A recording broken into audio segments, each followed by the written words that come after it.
धन दे देवी, दानशीले दया करे, त्वं प्रसीद महेशानि, यदर्थं प्रार्थयाम्यहम्.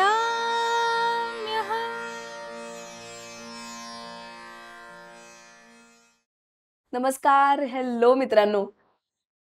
आजचा एपिसोड कशावर आहे सांगणार आहे.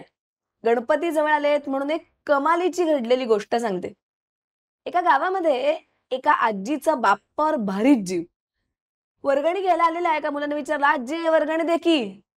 आजीने साठवून ठेवलेल्यापैकी घडी घडी घडी घातलेली ती 100 रुपयाची नोट आणि वर 1 रुपया त्याला दिला. त्याने पावती दिल्यावर तिने इतक्या मनोभावे ती कपाळाला लावली. नर समोरच्या मुलाने विचारला, आजी 101 रुपये दिलेस आणि एवढं काय आहे? आजी पटकन म्हणाली, लेकरा तुला नाही कळायचं बाळा, अरे काय आहे, 1 रुपया साठवता नाही तर मारा मारे बाप्पानं 100 रुपये खर्च होऊ न देता साठवलेले का याचं समाधान वाटलं म्हणून त्याला धन्यवाद दिले बघ. विश्वास बसेल तुमचा आमचा. 1 रुपयासाठी आपण खरोखरच या सगळ्याचा विचार करतो, साठवतो, काटकसर करतो, बचत करतो? हो करतो. का करतो?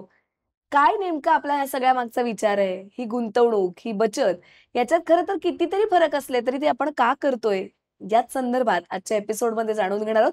अर्थात सगळ्यात महत्वाचं गुंतवणूक पास्ट, प्रेझेंट, फ्युचर याचा आढावा आजच्या एपिसोडमध्ये घेणार आहोत. भूषण दादा नमस्कार. नमस्कार. मला आवर्जून विचारायचं आहे की आज मी जी सुरुवात केली खरोखरच भारतात असं घडतं का रे? गरज भारताला गुंतवणुकीची आहे यात शंका नाहीये. कारण जर फक्त फॉरेनर्स येऊन किंवा परदेशी गुंतवणूकदार येऊन भारतामधून पैसे घेऊन जात असतील, म्हणजे हजारो वर्षांपूर्वी इंग्रजांनी राज्य केलं, आजही परदेशी लोक राज्य करतायत. याचं कारण असं आहे की ते खूप मोठी गुंतवणूक करतात, शेअर बाजारात करतात, कॅपिटल मार्केटमध्ये करतात, वेगवेगळ्या कंपन्यांच्या व्यवसायात करतात आणि ते पैसे घेऊन जातात. पण माझा भारतीय माणूस जो त्याच बँकेत जातो, त्याच कंपनीमध्ये कामाला जातो, त्याच बँकेतून कर्ज घेतो, कारसाठी कर्ज घेतो, घरासाठी कर्ज घेतो, FD तिथे करतो, पण त्या कंपनीचा शेअर घ्यायला पुढे दजावत नाही किंवा त्या कंपनीच्या म्युच्युअल फंडमध्ये गुंतवणूक करायला पुढे दजावत नाही. आणि याचं रूपांतर कशात दिसतं तर आज दुःख याचं आहे अनघा की 84 कोटी लोकांना आजही दर महिन्याला तांदूळ पुरवला जातो गव्हर्नमेंटकडून. तर ही गरिबी भारताची दूर व्हावी आणि लोकांनी असाच 1 रुपया, 10 रुपये, 100 रुपये, 1000 रुपये जे जे शक्य असेल त्याची गुंतवणूक योग्य पद्धतीने करावी, हेच खरं या पॉडकास्टचं उद्दिष्ट आहे. इथे मला हे आवर्जून सांगायला. नक्कीच, जसं तू म्हणालास आणि त्याचसाठी आपण आजचाही भाग करतोय की नेमका गुंतवणुकीचा सगळा इतिहास आपल्याकडे कशा पद्धतीचा. अगदीच. भारतीय माणूस म्हणल्यावर पटकन आपल्याकडे येणारी फर्स्ट रिॲक्शन म्हणजे फार काटकसरी माणूस असतो भारतीय. अगदीच.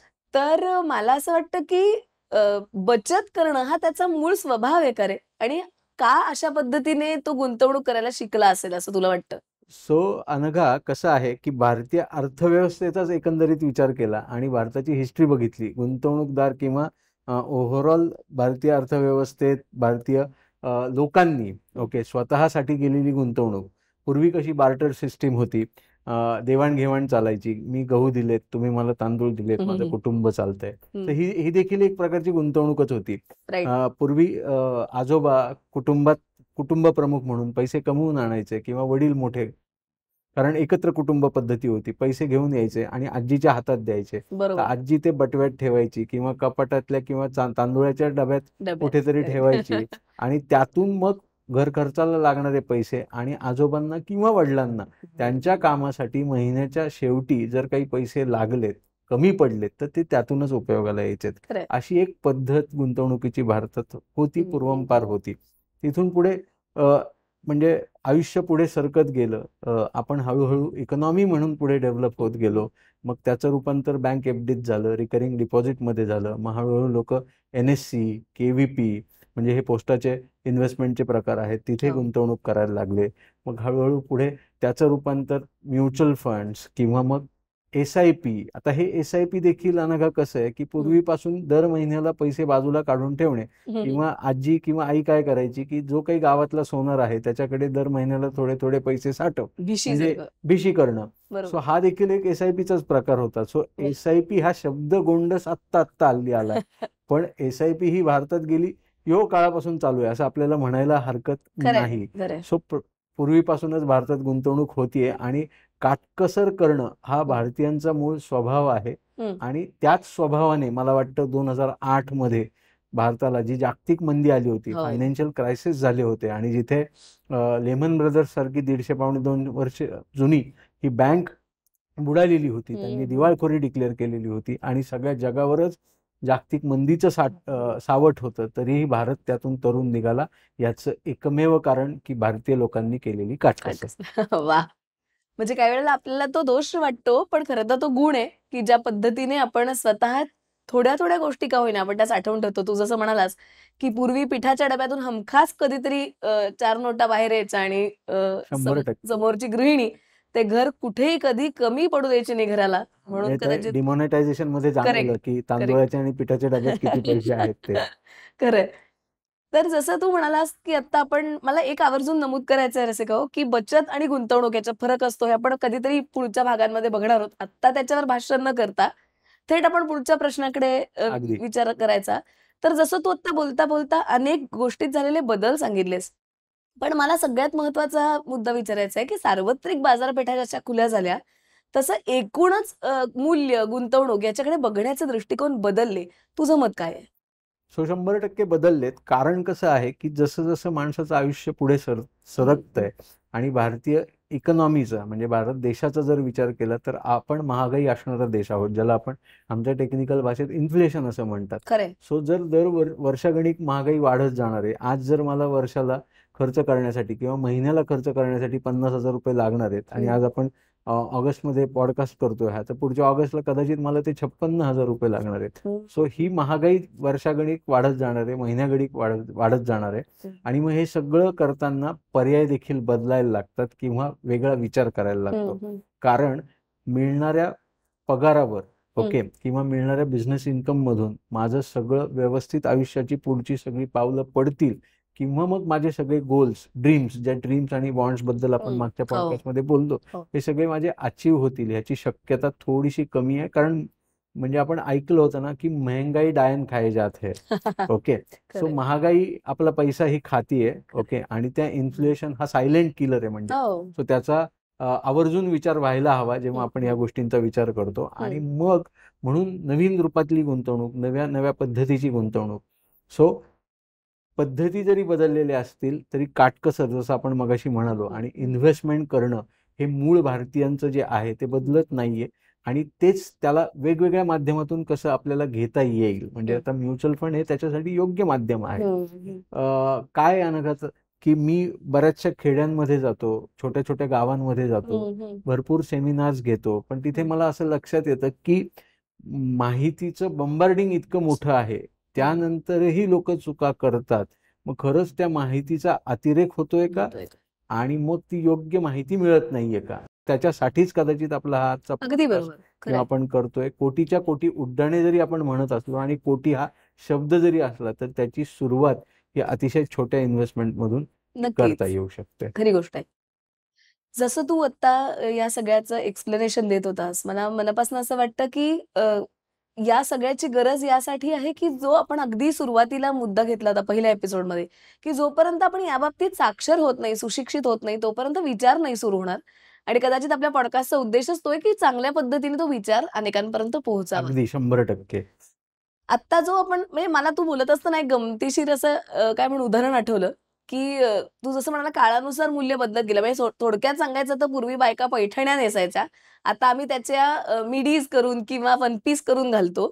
आय थिंक सो हे तसंच आहे की पूर्वापार चालत आलेली गुंतवणूक पद्धत कदाचित काळानुसार थोडीशी बदलली, पण त्याचा मूळ गाभा सेम राहील. पैठणीवरून मिडीजवर जरी आलेलो असलो तरी खर्च हा वाढलेला आहे. कदाचित पूर्वी पैठणी स्वस्तात मिळायची, आज तीच पैठणी आणि तोच मिडीज महागात मिळतो. सो कॅपिटल हे जास्त लागणार आहे, गुंतवणूक ही जास्त लागणार आहे, आणि त्यासाठीच काटकसर करून बाजूला पैसे ठेवलेले असतील तर तो आनंद घेता येईल. नक्कीच.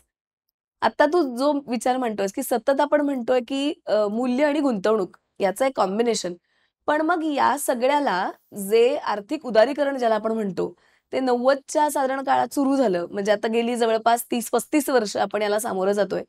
तर ज्या जागतिक बाजारपेठा खुल्या झाल्या, उदारीकरणाला सुरुवात झाली, त्याचा काय चांगला परिणाम आपल्यावरती झाला? कसं ते पोषक ठरलं किंवा कंडिसिव्ह ठरलं? सो भारतीय अर्थव्यवस्थेला जागतिकीकरणाचा किंवा आपण ग्लोबलायझेशन ज्याला म्हणतो 1992 साली डॉक्टर मनमोहन सिंगांनी भारतीय अर्थव्यवस्था ओपन केली आणि जगाशी आपण बांधले गेलो आणि आज मोठ्या प्रमाणावर सगळं जग भारताशी ट्रेड करू पाहत आहे. का करू पाहत आहे? तर आज 140 कोटी पॉप्युलेशनचा आपला देश आहे.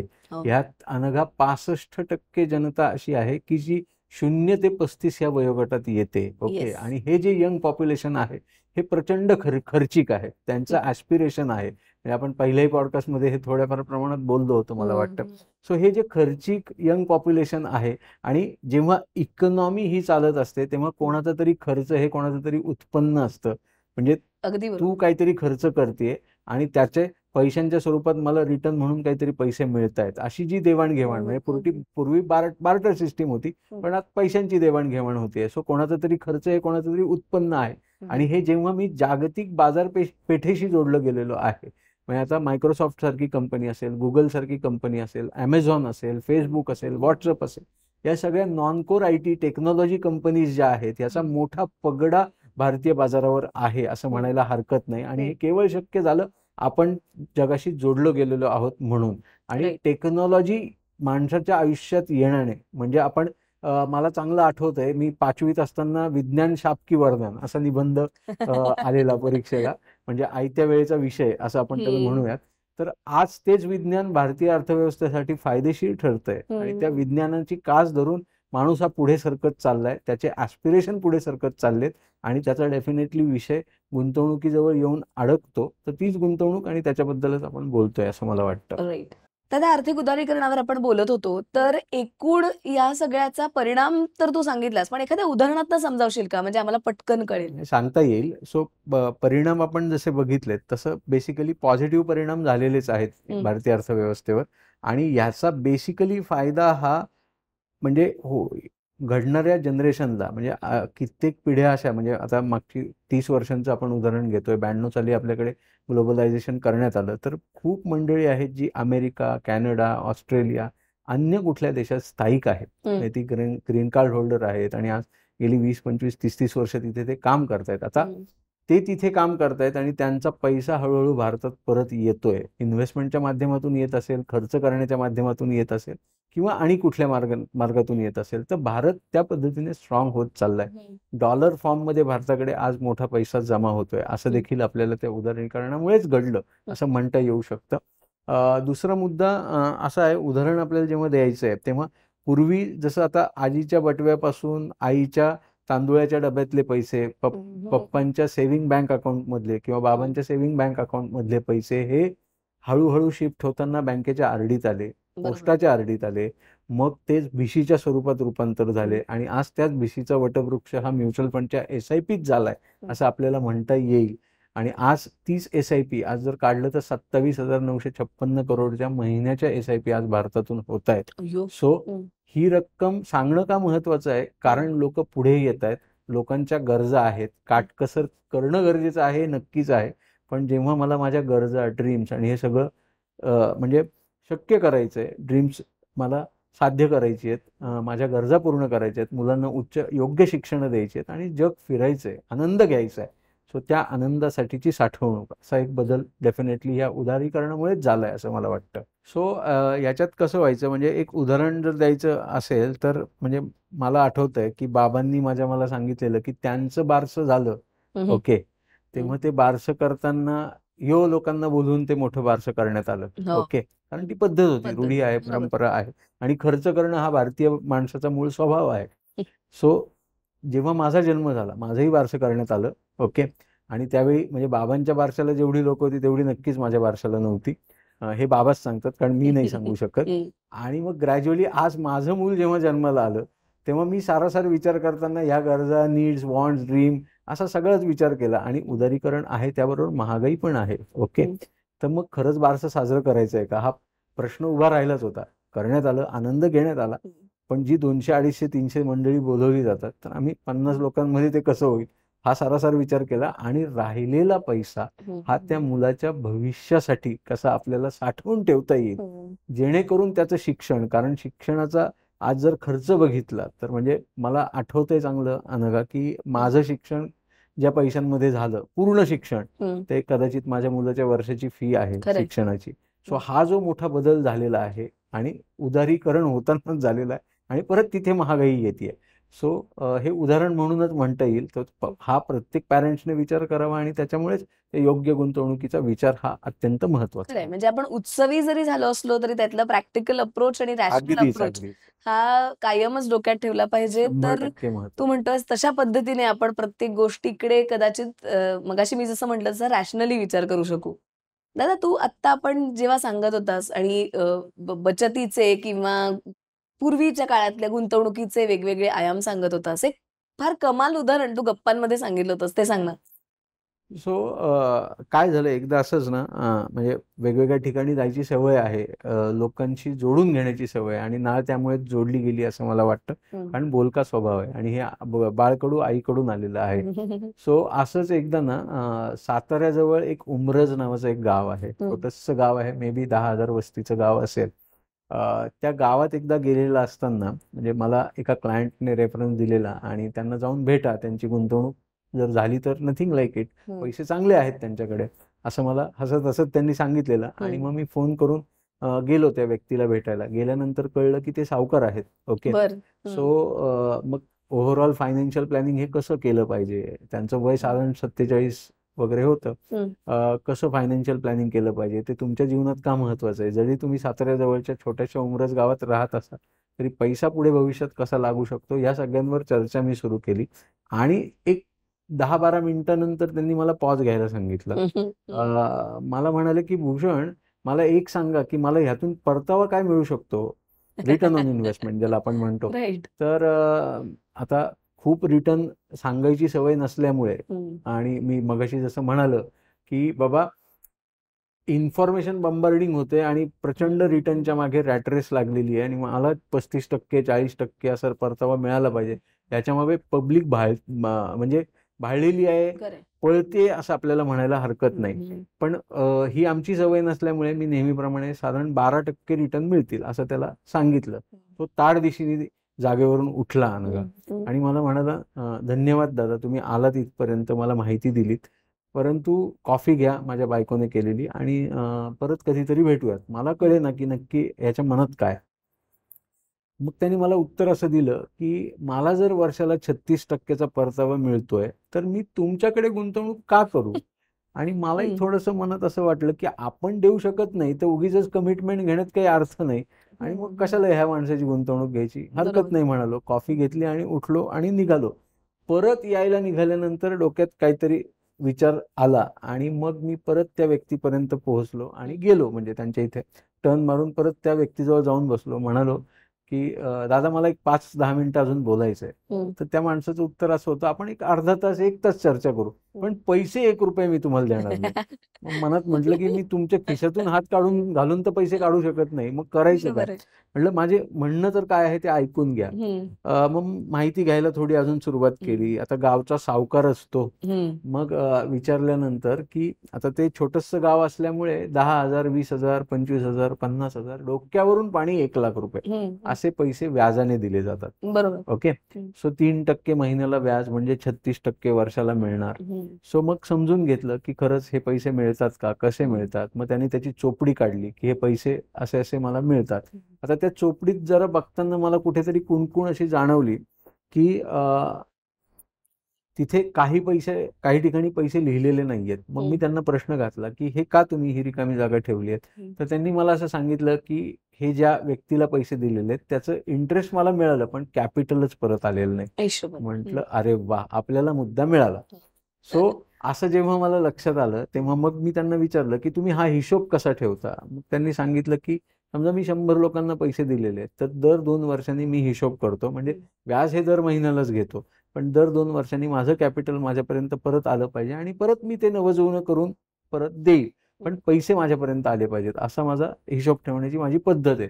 आणि मग म्हटलं हे जे मोकळी पानं आहेत याच्यात किती लोक अशी आहेत?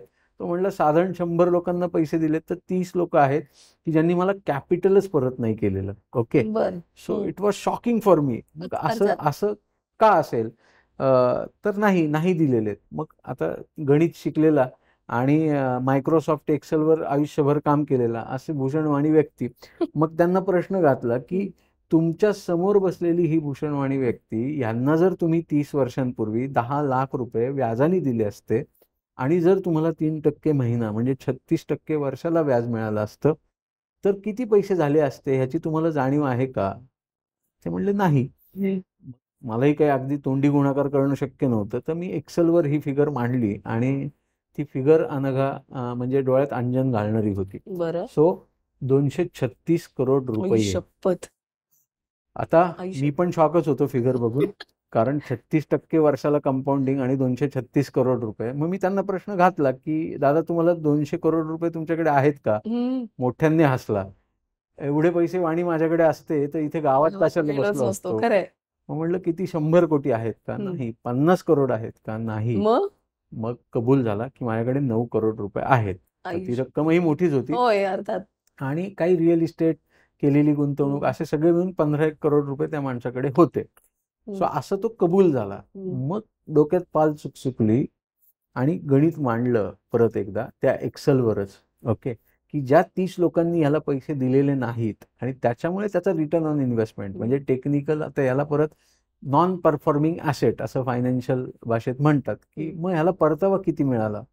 तर बिलीव्ह मी अनघा तो परतावाला 8.36% वार्षिक फक्त. आता हा दादा मला सांगतोय 36% मिळाले. मायक्रोसॉफ्ट एक्सेल सांगते 8.36%. तर मायक्रोसॉफ्ट एक्सेल चुकणार नाही हे नक्की. याची चोपडी चुकू शकते हे यावरून सिद्ध झालं. आणि मग तो आकडा त्याला जेव्हा दाखवला तेव्हा तोही शॉक झाला की खरंच एवढा परतावा मिळतो का? आणि मग उगीच मला वाटत होतं की मला 36% रिटर्न मिळत आहेत. अँड बिलीव्ह मी त्या व्यक्तीने जो पैसे 1 रुपयाही द्यायला तयार नव्हता त्याने 5 लाख रुपयांची म्युच्युअल फंडमध्ये महिन्याची SIP केली. असं माझ्या आयुष्यात घडलेलं हे उदाहरण आहे. आणि त्या निमित्तानं सगळे सावकार मला ओपन झाले. असा प्रत्येक सावकार आता मी शोधतो आणि त्याच्याकडे गुंतवणूक मागायला जातो. असं हे घडलेलं उदाहरण. कमाल. म्हणजे तू म्हणालास तसं मी प्रामाणिकपणे सांगते की 15 कोटी ही रक्कम सुद्धा जास्तच आहे. पण जेव्हा 236 हा आकडा दिसतो तेव्हा डेफिनेटली कळतं की 15 कोटी खूप कमी आहेत. तर त्या माणसाला तू कोटीच्या कोटी उड्डाणे घ्यायला लावलीसच. आपल्या प्रत्येकालाही घ्यायची असतील तर आपण हे पॉडकास्ट ऐकत राहणं हेच आपल्यासाठी गरजेचं आहे, नाही का? अगदीच. कोटी उड्डाणं घेताना मला कोटी रुपये इन्व्हेस्ट केले पाहिजेत हा नियमच नाहीये. मला सुरुवात केली पाहिजे हा नियम. आणि ती योग्य प्रॉडक्ट मध्ये जाणं हे गरजेचं आहे. हाच त्यातला अर्थ आहे. आजच्या भागात आपण गुंतवणुकीचा इतिहास बघितला. आपण बचत कशी करत होतो या संदर्भात थोडीशी माहिती घेतली. पण मुद्लात या सगळ्यामध्ये असते ती मानसिकता. ती फार महत्वाची असते. कशी आहे भारतीयांची मेंटॅलिटी याच संदर्भात आपण पुढच्या एपिसोडमध्ये बोलणार आहोत. तेव्हा बघत राहा कोटीच्या कोटी उड्डाणे आमच्या क्रिसेंट MFD या YouTube चॅनलवर. नमस्कार.